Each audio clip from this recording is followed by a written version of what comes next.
தயவு செய்து சொல்றேன், வாராகி அம்மனை நீங்க பரிபூர்ணமா நம்புங்க. வாராகி மாதிரி ஒரு கருணை உள்ள தெய்வம் வேற யாரும் கிடையாது. வாராகி மாதிரி ஒரு அன்னை வேற யாரும் கிடையாது. தாய் வடிவமானவள், எடுத்து அனுகிரகம் செய்யக்கூடியவள். ஆனா அவளுடைய சொரூபமும் அவளுடைய குணமும் என்ன அப்படின்னு பாத்தீங்கன்னா, தண்டினின்னு அவளுக்கு ஒரு பேர் இருக்குது.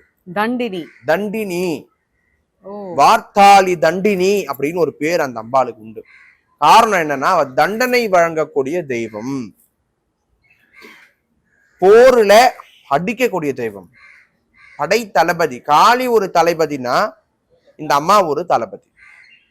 இந்த அம்மா என்ன செய்வா அப்படின்னா, அம்பிகையுடைய போர் படையில ஒரு தளபதியாக இருக்கிறாள். போர் வந்தா அவங்க எதிரிகளை அழிக்கிறக்கூடிய ஒரு குணம் கொண்டவள். இவளுக்கு அழிக்கத்தான் தெரியும்.